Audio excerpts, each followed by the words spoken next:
नमस्ते।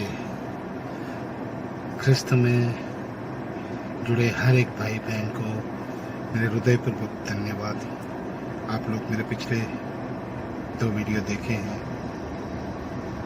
मैंने जो विषय पे बात किया था वो चर्च था, जिसके बारे में आप सब लोगों को कुछ रेफरेंसेस देके मैंने बात किया। तो आप शायद बाइबल के हिसाब से इसको समझने की कोशिश किए होंगे। आजकल के दौर पे बहुत लोग अपने अपने हिसाब से अलग अलग सब बातें कर रहे हैं, जो हमें वो बातें नहीं करना चाहिए।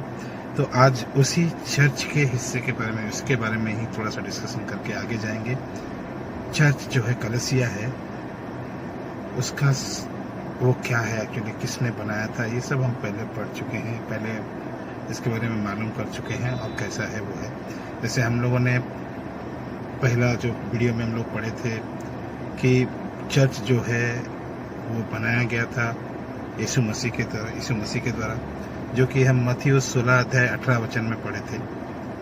13 से लेकर 18 तक अगर पढ़ेंगे तो उसके अंदर क्लियरली ये मेंशन किया गया है कि चर्च जो है, कलीसिया जो है, वो यीशु मसीह के द्वारा ही बनाया गया था।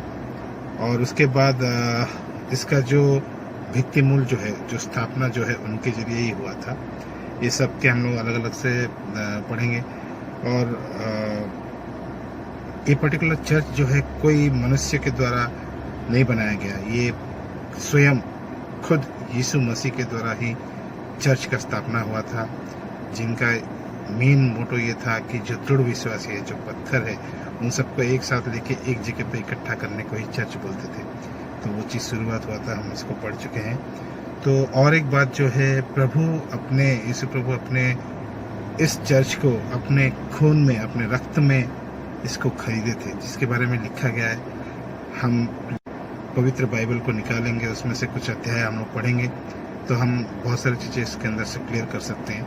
जैसे कि 20 अध्याय 28 वचन में हम लोग पढ़ेंगे, एक्ट्स चैप्टर 20 वर्सेस 28। उसमें हम लोग इस तरह से लिखा हुआ है, तो हम हिंदी और इंग्लिश में इसको पढ़ सकते हैं। तो हम लोग एक बार पढ़ेंगे, इसको देखेंगे। इसलिए अपनी और पूरे झुंड की चौकसी करो, जिससे पवित्र आत्मा में तुम्हें अध्यक्ष ठहराया है कि तुम परमेश्वर की कलीसिया की रखवाली करो, जिससे उसने अपने लहू से मोल लिया है।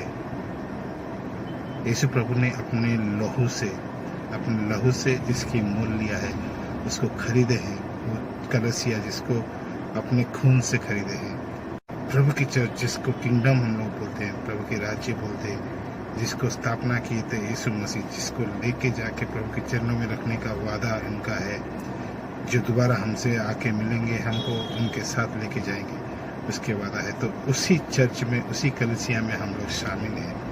और ना तो कोई ये धरती के कोई भी मनुष्य इसके नाम इसके साथ नहीं जोड़ सकता है। कृपया आप लोग बाइबल निकालिए, 1 कुरिन्थियों 1 अध्याय 12 और 13 में पढ़ेंगे तो क्लियरली कुछ बातें लिखा गया है, जिसमें खुद पाउल इसमें लिखा है। मेरा कहना ये है, 1 कुरिन्थियों 1 अध्याय 12 और 13 वचन, मेरा कहना ये है कि तुम में से कोई तो अपने आप को पौलुस का, कोई अपुल्लोस का, कोई केफा का, कोई मसीह का कहता है। क्या मसीह बट गया? क्या पौलुस तुम्हारे लिए क्रूस पे चढ़ाया गया था, या तुम्हें पौलुस के नाम पे बपतिस्मा मिला है? ये बात समझिए।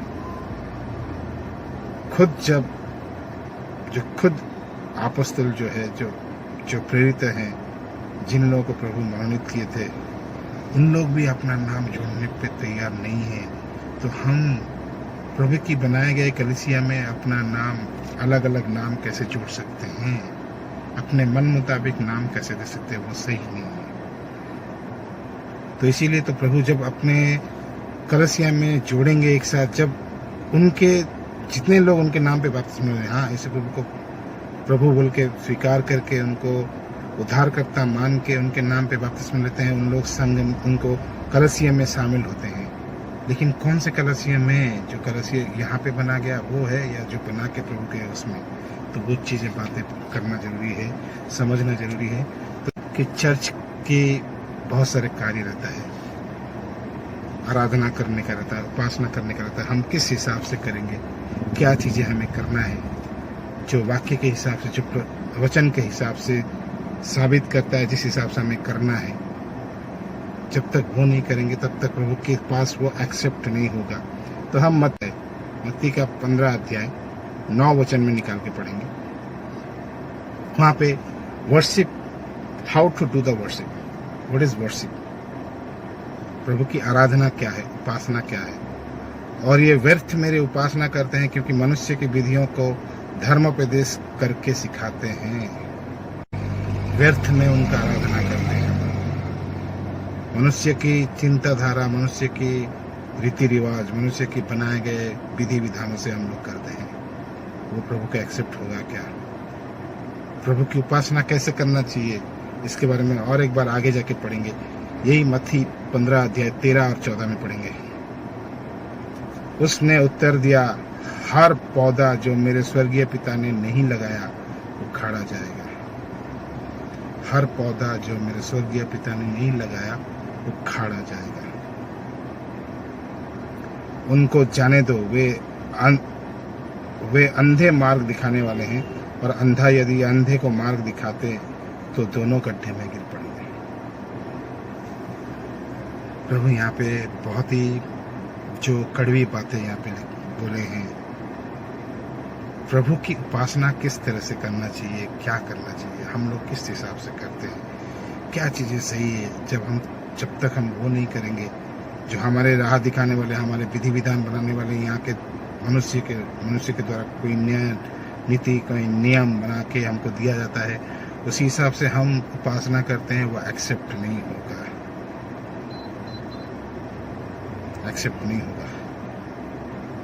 तो ये ऐसा है कि एक अंधा दूसरे अंधे को रास्ता दिखाते हुए लेके जा रहा है और दोनों के दोनों गड्ढे में गिरते हैं। वही बात प्रभु यहाँ पर बोल रहे हैं। तो इसीलिए हमें करना क्या चाहिए, एक बार उसको निकाल के पढ़ेंगे।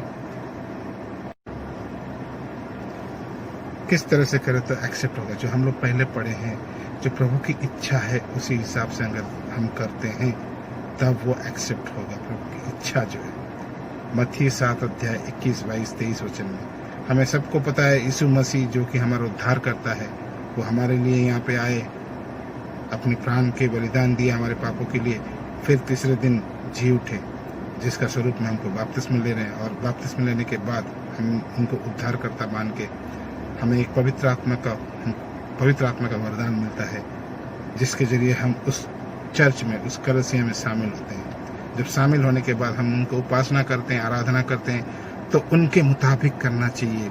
जो प्रभु की इच्छा है उसी हिसाब से करना चाहिए। जब हम उस हिसाब से नहीं करते हैं तो क्या होता है? यूहन्ना 6 अध्याय 38 वचन में पढ़ेंगे, क्या लिखा है। यूहन्ना 6 अध्याय 38 वचन, कृपया बाइबल निकाल के पढ़ेंगे। कुछ वाक्य को यहाँ पे हम समझने की कोशिश करेंगे, तभी जाके समझ में आएगा। क्योंकि मैं अपनी इच्छा नहीं वरन अपने भेजने वाले की इच्छा पूरी करने के लिए स्वर्ग से उतरा। ये ऐसे प्रभु बोल रहे हैं, पिता के इच्छा साधन करने के लिए आए। और यही बात जिक्र की है मत्ती 7:21 में, 22 में, 23 में, कि प्रभु की इच्छा, पिता की इच्छा जो साधन करता है, स्वर्गीय पिता की इच्छा जो सफल करता है, जो मानता है, उसे ही प्रभु एक्सेप्ट करेंगे।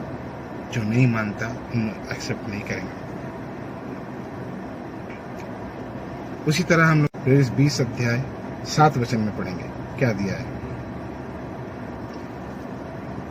किस वक्त किस तरह से क्या करना चाहिए। यहाँ पे ये लिखा गया है 20 अध्याय 7 वचन में, सप्ताह के पहले दिन जब हम रोटी तोड़ने के लिए इकट्ठे हुए तो पौलुस ने जो दूसरे दिन चले जाने पर थे उनसे बातें की और आधी रात तक बातें करता रहा। ये उपासना का एक अंश है, रोटी तोड़ना। सप्ताह के पहले दिन, जो कि इतवार के दिन होता है, रविवार के दिन होता है।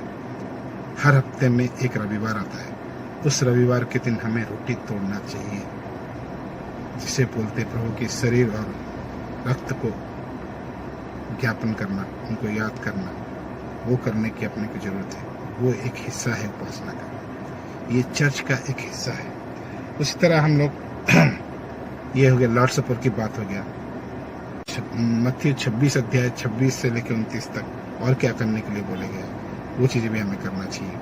मत्ती 26 अध्याय 26 चैप्टर, मत्ती 26 अध्याय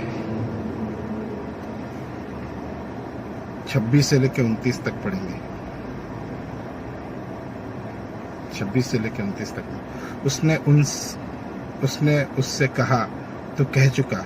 जब वे खा रहे थे तो यीशु ने रोटी ली और आशीष मांगकर तोड़ी और चेलों को देकर कहा, लो खाओ, ये मेरी देह है। ये लॉर्ड सपर के बारे में, ये उनकी देह है। फिर उसने कटोरा लेकर धन्यवाद दिया और उन्हें देकर, तुम सब इसमें से पियो, क्योंकि वो वाचा का मेरा वो लहू है जो बहुतों के लिए पापों की क्षमा के लिए निमित्त बहाया जाता है। मैं तुमसे कहता हूँ कि दाख का ये रस उस दिन तक कभी ना पीऊंगा जब तक तुम्हारे साथ अपने पिता के राज्य में नया ना पीऊं। प्रभु दोबारा वापस आने तक हमें एक साथ लेके पिता के समर्पण करने तक हमें ये काम कंप्लीट करना है, कंटिन्यू करना है, जो कि लॉर्ड सपर बोलते हैं, प्रभु भोज बोलते हैं। वो कब करना है? सप्ताह के पहले दिन, जो कि रविवार के दिन, हर रविवार के दिन कंटिन्यूअसली करना है। ये भी एक उपासना का हिस्सा है, जो कलसिया का एक अहम हिस्सा, जो प्रभु की आज्ञा है उसको करना है। आजकल हर एक चर्च में, अलग अलग कांग्रेगेशन में अपने अपने हिसाब से इसको करते हैं। तो सही है क्या? वाक्य जो बोलता है उस हिसाब से हम लोग करते हैं क्या? और क्या होना चाहिए उपासना में? इसके लिए आगे पढ़ेंगे। एफिसी 5 अध्याय 19 वचन। एफिसी 5 अध्याय 19 वचन में पढ़ेंगे। और आपस में भजन और स्तुतिगान और आत्मिक गीत गाया करो और अपने अपने मन में प्रभु के सामने गाते और कीर्तन करते रहो। गाते और कीर्तन, इसमें मीनिंग में बहुत सारे मीनिंग्स आते हैं। इंडियन रूल्स के हिसाब से कीर्तन जो है, लेके ढोल बहुत सारी चीजें बजा के उसको कीर्तन करते हैं, वो कीर्तन नहीं है। आत्मिक कीर्तन, आत्मिक गाना, जो दिल से प्रभु की प्रशंसा करते हुए, स्तोत्र करते हुए, उस तरह की गाना गाना चाहिए हमें। प्रभु की प्रशंसा करना चाहिए, एक ही सुर में सब लोग एक साथ मिलकर गाना गाना चाहिए। वो होता है प्रभु की स्तुति, प्रशंसा, प्रभु की भजन संगीता, स्तुति गान करना। तो ये क्या है? प्रभु के सामने एक्सेप्ट होता है। अगर हम लोग हर तरह के वाद्य यंत्र का इस्तेमाल करते हैं प्रभु की आराधना के वक्त, आप सोचिए किस चीज का आवाज ज्यादा सुनाई देता है? हम लोग का सबका गाने का आवाज क्लियर आता है या वाद्य यंत्र का, जो म्यूजिक इंस्ट्रूमेंट का, उसका आता है? तो प्रभु के पास जो स्तुति जाता है, जो महिमा जाता है, हम एक शब्द को अपने दिल से अगर नहीं निकालते हैं, सुर के हिसाब से, ताल के हिसाब से निकालते हैं, तो क्या वो महिमा प्रभु के पास पहुंचेगा? हर एक चर्च में म्यूजिक इंस्ट्रूमेंट इस्तेमाल किया जाता है। म्यूजिक के ताल पे, उसके लिरिक्स के हिसाब से उसको याद करके रटे हुए गाते हैं। वो सही है क्या? प्रभु की सही तरह से प्रशंसा होता क्या इसमें? आप सोचिए। जो यहाँ पे एफिसी 5:19 में लिखा गया है, इसको समझने की कोशिश कीजिए। गाना किस हिसाब से गाना चाहिए? इसके लिए कलसिया 3 अध्याय 16 वचन में निकाल के पढ़ेंगे। कलसिया का 3 अध्याय 16 वचन में पढ़ेंगे। उसी सिंह गाने के बारे में दिया गया। मसीह के वचन को अपने हृदय में अधिकाई से बसने दो और सिद्ध ज्ञान सहित एक दूसरे को सिखाओ और चिताओ और अपने अपने मन में अनुग्रह के साथ परमेश्वर के लिए भजन और स्तुतिगान और आत्मिक गीत गाओ। कुलसिया 3 अध्याय 16 वचन। इसको बारी बारी से पढ़िए। उपासना और आराधना का एक और हिस्सा, बहुत सारे हिस्सा इसके अंदर है। एक दूसरे को ज्ञान के साथ प्रभु के बारे में, उनके वचन के बारे में बताओ सिखाओ, समझाओ, चिताओ।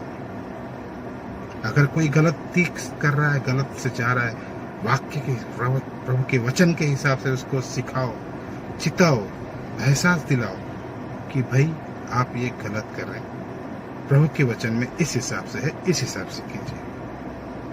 क्योंकि एक बंदा अगर गलत कर रहा है तो हमारे सामने वचन है, हम निकाल के उनको दिखाएंगे, उनको समझाएंगे, उसी हिसाब से उनको साथ में सही तरह से करने के लिए।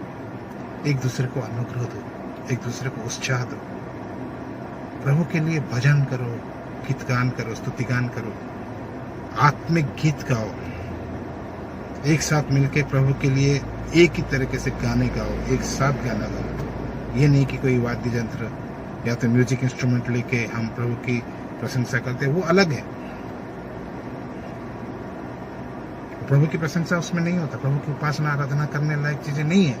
आप कल्चरल एक्टिविटी कर रहे हैं, कुछ भी कर रहे हैं, उसमें ठीक है। प्रभु की आराधना करने के लिए हम आत्मा के साथ करना चाहिए।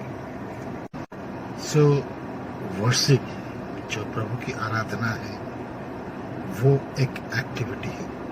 जो चीज बहुत जरूरी है कलसिया के अंदर करना, उपासना करना, और उपासना किस हिसाब से करना है हम निकाल के पढ़ेंगे। यूहन्ना का 4 अध्याय 23 और 24 वचन में पढ़ेंगे। यूहन्ना का 4 अध्याय 23 और 24 वचन में पढ़ेंगे। यीशु प्रभु जो बात कर रहे हैं, परंतु वो समय आता है, वरन अब भी है, जिसमें सच्चे भक्त पिता का भजन आत्मा और सच्चाई से करेंगे, क्योंकि पिता अपने लिए ऐसे ही भजन करने वाले को ढूंढता है। आत्मा और सच्चाई से भजन और उपासना और आराधना करना चाहिए। आगे पढ़ेंगे 24 वचन में, क्योंकि परमेश्वर आत्मा है और अवश्य है कि उसके भजन करने वाला आत्मा और सच्चाई से भजन करे। आत्मा, परमेश्वर आत्मा है, वो प्रभु आत्मा है। वो आत्मा हमें कहाँ मिलता है, इसके बारे में जानना जरूरी है। कोई बिल्डिंग में बैठ गए, कोई चर्च का बिल्डिंग के अंदर बैठ गए तो वहां पे ही आत्मा रहता है, ऐसा कुछ नहीं। वो आत्मा का हमको वरदान मिला है जब हम प्रभु यीशु को अपना उद्धारकर्ता मान के बपतिस्मा लिए उसी वक्त मिला है। उस आत्मा से, उस सच्चाई से करना चाहिए। जब तक हम लोग ये नहीं करेंगे तब तक हमें प्रभु की सही तरह से आराधना नहीं कर पा रहे। और खास करके ये बात है, हर संडे, सप्ताह के पहले दिन ये बात किया गया, जिसका जिक्र हम बाइबल में अभी पढ़ के आए, जो कि एक्ट्स चैप्टर 20:7 में, जो प्रेरितों की 20 अध्याय 7 वचन में लिखा गया है। उपासना का और एक हिस्सा जो कि रोटी तोड़ना, वो भी सप्ताह के पहले दिन की बात किया गया। और एक हम निकाल के पढ़ेंगे, हिब्री चैप्टर 10 अध्याय 10 अध्याय 25 वचन निकाल के पढ़ेंगे। उसमें क्या बात किया गया है आराधना के बारे में, उसके बारे में पढ़ेंगे। और एक दूसरे के साथ इकट्ठा होना ना छोड़े, जैसे कि कितनों की रीति है, पर एक दूसरे को समझाते रहे, और ज्यों-ज्यों उस दिन को निकट आते देखो, त्यों-त्यों और भी अधिक ये किया करो। एक दूसरे के साथ मिल के, जुल के, एक साथ, एक आवाज, एक ही प्रभु, एक ही परमेश्वर, एक ही ध्येय, एक ही शरीर, एक ही कलसिया में जुड़ के प्रभु की आराधना करना।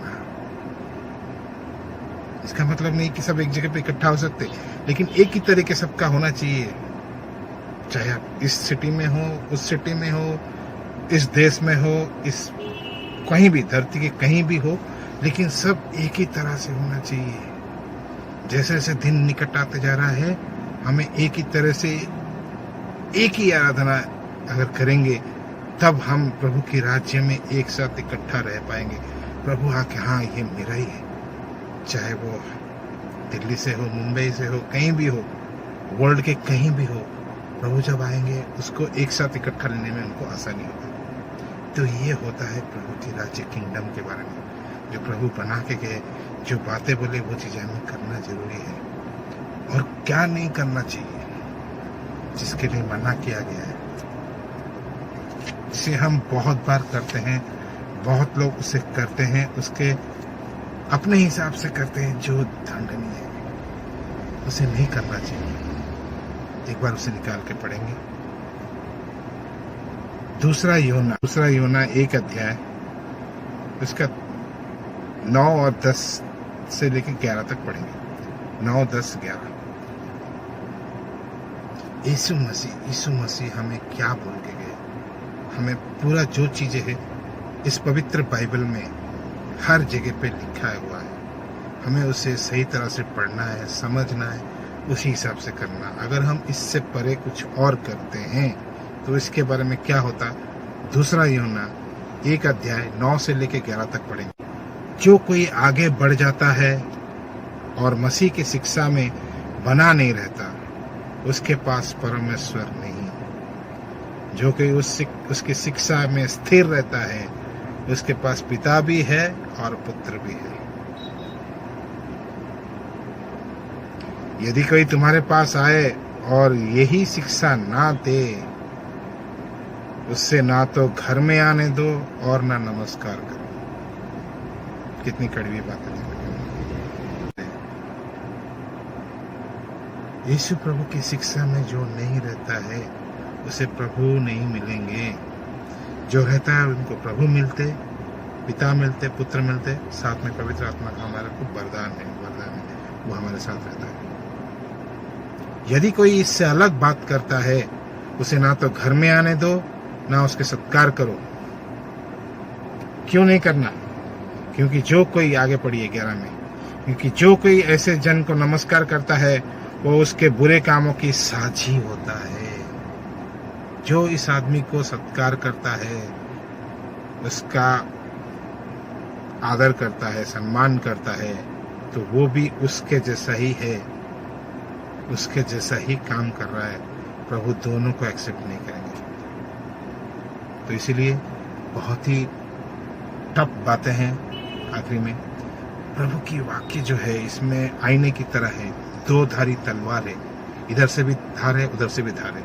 तो इसको अच्छी तरह से हमें पढ़ना है, समझना है, प्रभु की आज्ञा के हिसाब से, उनके इच्छा के हिसाब से हमें चलना है। इतनी सी बात बोल के आज के लिए मैं विदा लेता हूँ। अगली बार मैं और एक नया वीडियो लेके आऊँगा, जिसमें कुछ और टॉपिक रह सकता है। चर्च के बारे में मुझे जो लगता है आप सबको पता चला है का चर्च क्या है। अगर आपको इससे कुछ और भी आपके सोच है तो अपने कमेंट्स दे सकते हैं। तो इसके लिए मैं अलग से वाक्य निकाल के बताऊंगा, बात करूंगा। तो अभी अगर हम बात करेंगे एक दूसरे के सामने, बातचीत जैसा होगा माहौल, तभी जाके अच्छा लगेगा। या मैं तो खाली वीडियो बनाते रहूँगा, आप देखते रहोगे, इसमें कोई भी मीनिंग नहीं रहता है ना। तो इसमें आत्मिक का वृद्धि होना जरूरी है, आत्मा का वृद्धि होना जरूरी है। आत्मा के समय फलना फूलना चाहिए, प्रभु की आज्ञा के हिसाब से प्रभु की महिमा हमको और बढ़ा के लेके जाना चाहिए। इतना बोल के आपसे विदा लेता हूँ। नमस्ते।